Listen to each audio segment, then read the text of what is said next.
Marian Santos sa Potentials.com, signing at our channel. So, today let's continue yung success principle. So, the previous video, we discussed about principle number 10, which is release the brakes. Or sometimes, we are so comfortable with comfort zone na parang we are just, yung limits that was given to us, parang dun na lang tayo nagre-rely. So, sabi nga po, release that brakes. Let go of the limitations that was given to us by our parents or people in authority like our teachers. So, let's give a chance na, kumbaga, for ourselves to prosper by thinking positive. So, continue ko pa lang po yung how to use affirmations and visualization. So, it's something na, kumbaga, yung positive thinking nga po. Alam ko may mga some negative kumbaga hindi lang daw po positive thinking. But sabi nga parang ako, I believe your thoughts create your reality. So, thinking of negative, kaya ganun po, nagiging negative yung life natin. But let's think of positive. So, how to use affirmations and visualizations. Yun po yung lesson from, I got it from yung principle number 10 nga po, yung release the brakes. So, number 1, review your affirmation 1 to 3 times a day. So, yung positive affirmation, syempre, iba-iba po yung application sa atin. So, we have to write our own positive affirmations. The best time are first thing in the morning, in the middle of the day, to refocus yourself, and around bedtime. So, pagkagising daw po at bago matulog, ano ba yung need natin? Do we need to feel beautiful? Do we need to feel confident? Do we need to feel healed or perfect health? So, depende po sa atin. Number 2, if appropriate, read each affirmation out loud. So, basahin natin kung ano yung sinulat natin affirmation for ourselves. Number 3, so ibig sabihin we have to write po.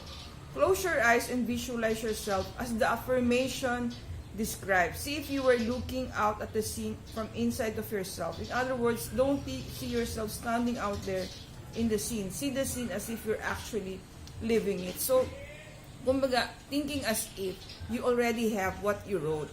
Parang, make you yourself feel na you have it already. Number 4, hear any sounds you might hear when you successfully achieve your affirmations described. The sound of the surf, the roar of the crowd, and playing parang yung make yourself feel happy. So yun na po siguro yung pinakasimple. Rejoice, sabi nga sa Bible, di ba? Number 5, feel the feelings that you will feel when you achieve that success. The stronger the feelings, the more powerful the process. So, ganun pa rin po, no? Yung feeling, yung happy ka dahil na-achieve mo na yung goal mo, you are there, you have arrived, kumbaga po. Number 8, say your affirmation again and then repeat this process with the next affirmation. So, syempre yung affirmations natin, pag na-achieve na natin, we have to change it to the new things that we want in our life. So, it's an ongoing process. Hindi na po, sinulat natin today, yun na po yun forever. So, it can change. Kung nag-iba na yung goal natin, nag-iba na yung what we want kasi na-achieve na natin yung earlier goals natin. So, life is an ongoing journey po. Hindi po siya natatapos. Every day, we have to motivate ourselves. We have to rejoice. We have to pray.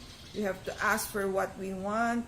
So, other ways to use affirmation. Put 3x5 cards with your affirmation around your home. So, isulat nga po natin sa index cards na pwede natin idikit sa refrigerator magnets natin, sa mirror natin, sa car natin, sa work area natin. So, everywhere, parang i-bombard natin yung self natin with positive affirmation of the things that we want po. Hang pictures of the things you want around your house or your room.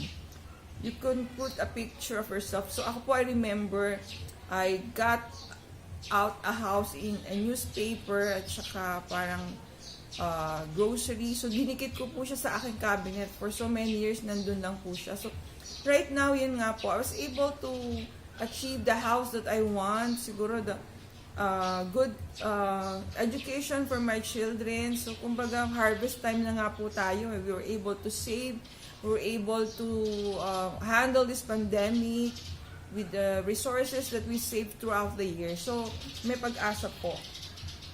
Repeat your times during wasted time. Ano po ba yung wasted times? While in traffic, while at the doctor's office. So, you can repeat them silently or aloud. So, silently po kasi baka akala nung katabi mo you're saying, you're doing something na kakaiba, no?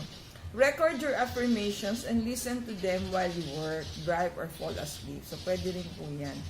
Have one of your parents record a tape of encouraging things you would like to have heard from them or words of encouragement. So, kung kaya nyo po at nandiyan pa yung magulang nyo, pa-record nyo daw po yung motivational things. Repeat your affirmation in the first person. So, I am po. I am beautiful, I am intelligent, I am prosperous, I am abundant, I am rich, I am successful. Or, second person, you are beautiful, you are strong, you are abundant, you are successful. Or third person, describe the person. He is successful, she is successful, she is beautiful, she is intelligent, she is kind. So positive lang po. Put your affirmations on your screensaver on your computer so you'll see them every time you use your computer. God bless you all. This is Marian Santos of Potentials.com. Please subscribe to support our channel. Have a blessed day. Stay safe, everyone.